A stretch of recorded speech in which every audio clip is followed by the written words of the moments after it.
The gym. I hate rowing now. So. That's what finished off of Andy Marr. Well, let's get the View looking at the opinion pages of the newspapers, and unsurprisingly, the decision to prorogue Parliament dominates. The Telegraph cartoon shows Boris Johnson running off with the keys to Parliament and locking opposition leaders and Remain backing Tories outside. Whilst Peter Brook's cartoon in The Times shows a grinning Mr Johnson on a zip wire waving no-deal flags. Stephen Glover urges Remainers to calm down. He says the Prime Minister's actions are far from a coup, adding that he's more democratic than most. While Sherelle Jacobs in The Telegraph says recent events have in fact exposed Remain supporting MPs as being calculating and craven. Lord Finkelstein, the Conservative peer, Danny Finkelstein, writes in The Times, saying Boris Johnson's plan is not illegal or mad, but it doesn't make it right or wise. Polly Toynbee in The Guardian argues a civil war state of mind is threatening democracy. James Kirkup goes a step further, writing that yesterday's events are in fact worse than a coup. They demonstrate the gradual erosion of our parliamentary system. He says, adding that Parliament is now a battleground where the winner takes all. John Rentoul in the I newspaper says the timing of the Queen's speech is yet another sign that a general election is not too far away. And the leader column in the Financial Times says MPs must pass a no-confidence vote and trigger a general election.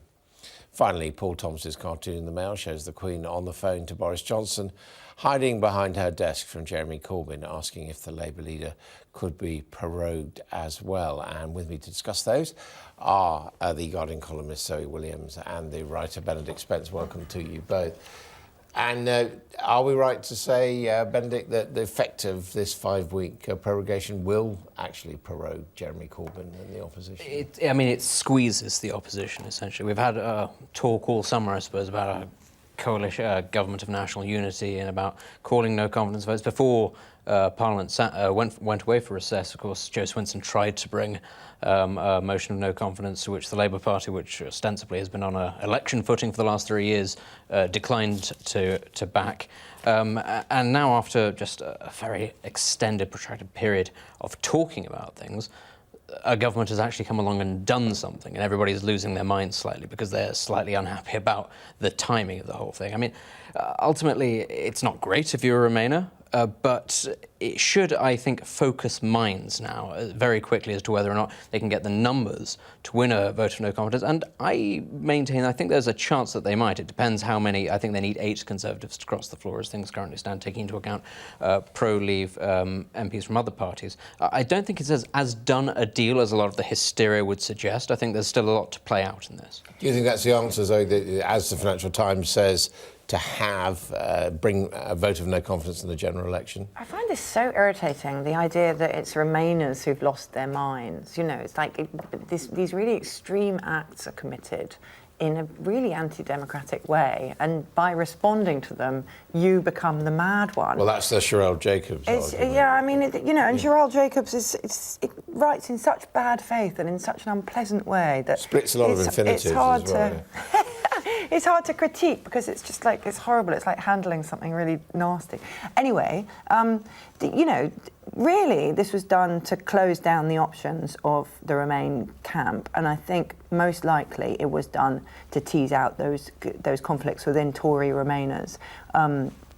They've made the calculation that a lot of Tory Remainers would have happily voted to pass legislation to block no deal, but will still take the meatloaf position. I'll do anything for Europe, but I won't put Jeremy Corbyn in power, which is, Hammond and Gawke were very much pulling Grieve back from the brink in talking about in voting against his own government for a vote of no confidence.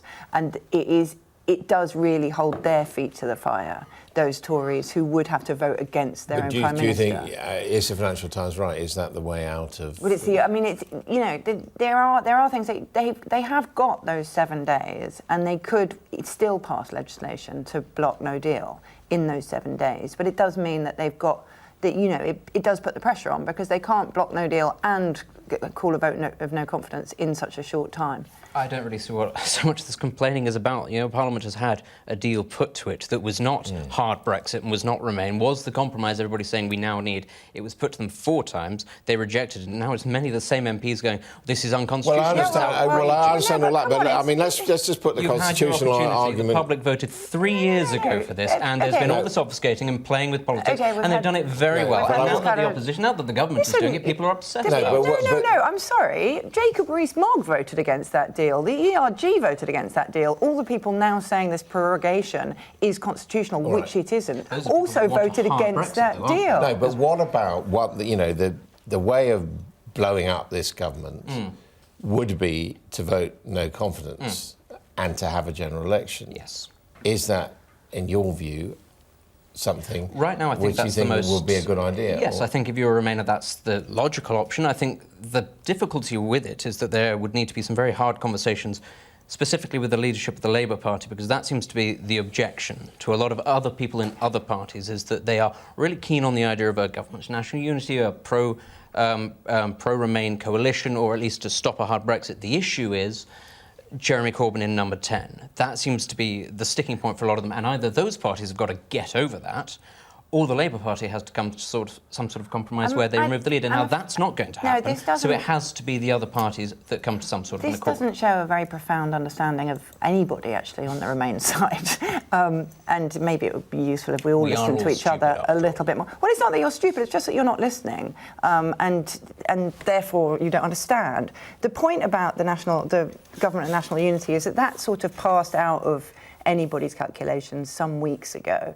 The idea of a caretaker government while an election is called is actually not anathema to anybody, because you're not really saying Jeremy Corbyn is Prime Minister. A caretaker government is, by definition, a short-term thing during which no policies are implemented. It has to be said that even if you could agree it, the view from number 10 is that it wouldn't happen. Yeah, I think the most likely thing now, and I think this is why the prorogation has occurred, is that they would much prefer a general election forced by the Remain forces, so that they can paint it as the people versus Parliament, rather than having to call a general election themselves. But I do think, though, if there were to be a general election, nobody's seriously talking about Labour winning a majority. Nobody's talking about the Lib Dems having a majority. So when I talk about there being some sort of coalition, it seems like the most likely outcome is that the Tories don't get enough, even with the DUP, to be able to pass what they want in the Commons, to be able to form a government. And so, yes, exactly, after the election. And, of course, if you then force this no-confidence vote and the government falls,